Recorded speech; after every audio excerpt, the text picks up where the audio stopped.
What's up, space pirates? This is your Admiral, the obviously awesome Dr. Disaster.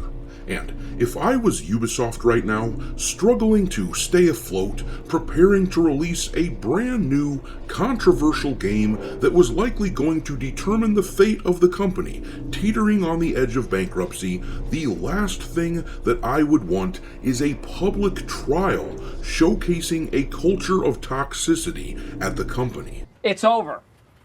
We are screwed. Now, there is a train of thought that says that a man who buys a big, expensive car is compensating for something else. We all know that saying, right?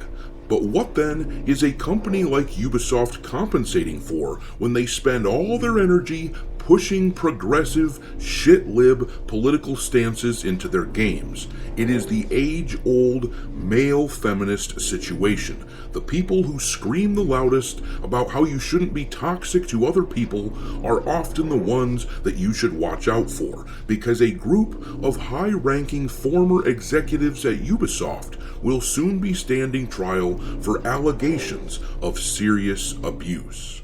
Well, well, well. The irony here is thick, isn't it?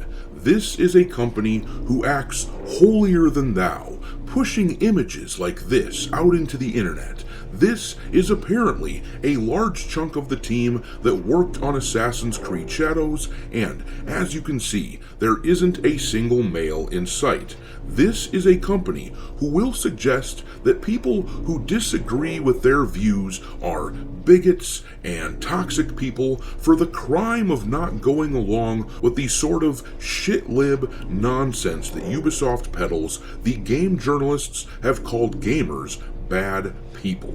Good. Bad. I'm the guy with the gun. But it's all a lie, isn't it? The only crime that gamers committed is not going along with the smokescreen created by these wretched people. These former Ubisoft executives are accused of doing some pretty heinous things, which we're going to read about, and the worst thing of all is that it appears that the HR department, the bastion and beacon of shit-lib progressivism in all of these companies, it sounds as though these people at the HR department might have been aware that these abusive practices were being done, and they did nothing to stop it. So, once again, this appears to be the classic male feminist archetype, where the predator is simply hiding their true nature. Do you trust me? I'd rather roast an L.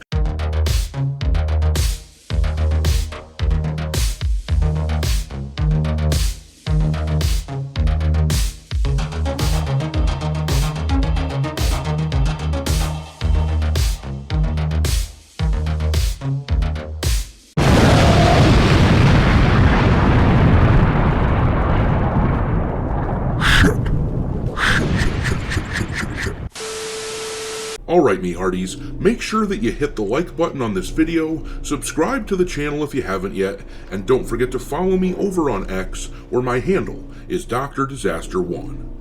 But anyhow, let's talk about this Ubisoft situation, because this sounds absolutely insane.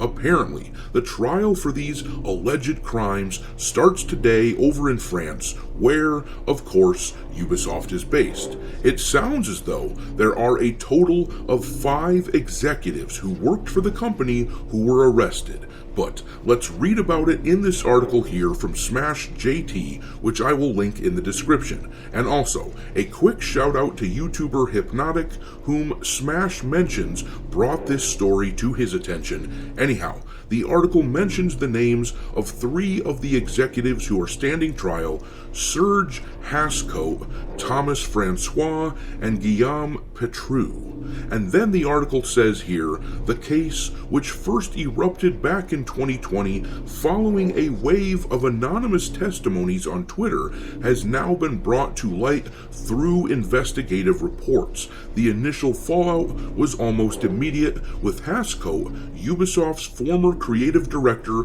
and number 2 in command, resigning, while Francois and Patru were dismissed for serious misconduct. Now, fast forward to years after the alleged toxic workplace behavior, they'll now finally be forced to answer for their actions in court.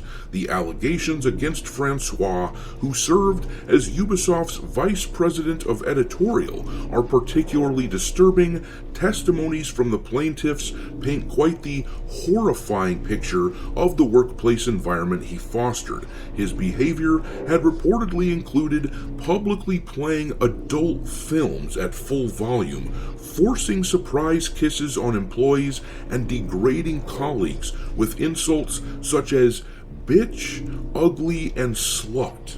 One incident even described him coercing a newly hired employee into doing a handstand into an open office while wearing a skirt. In another, he allegedly tied an employee to a chair, placed her in an elevator, and sent her to another floor.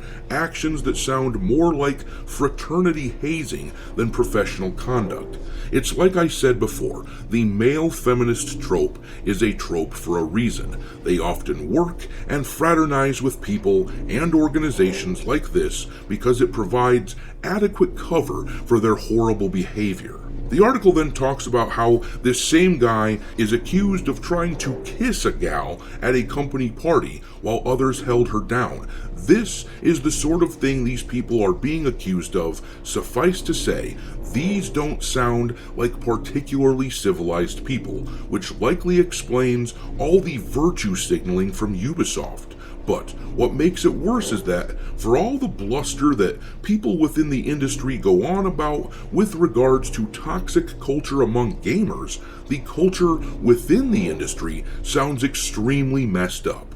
The article says here, the real horror of this case isn't just the actions of a few men, but more so, Ubisoft's complete failure to stop any of it from happening. According to the investigation, dozens of witnesses were heard, yet many declined to file complaints, fearing retaliation from the gaming industry. Yes, the same gaming industry that these game journalists champion as being the pillars of virtue. Why, if you have even a single critical word to say about the products that these people make, to them, that is a clear indication that you must be a bigot of the highest order. The culture built up behind the scenes within the industry is all about fear and intimidation from the sound of things. But in the next paragraph here it says, the common thread among these testimonies?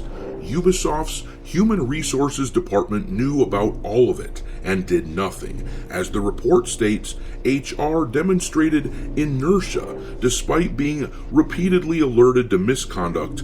This aligns with what industry watchdogs and employee advocates have long accused gaming companies of, turning a blind eye to toxic behavior so long as the perpetrators hold enough power. Again, not surprising in the current environment. No, it isn't surprising in the least. If I haven't made it clear throughout my time on this channel, I hold people working in HR departments in a very low regard generally. They are often true believers of woke garbage who hire and fire people based on viewing the world through their progressive lens. But in the end, these HR chumps at Ubisoft appear to be moral cowards who don't actually believe in the crap that they spew. If they did, they'd have taken a stand against these high-ranking executives, but they didn't.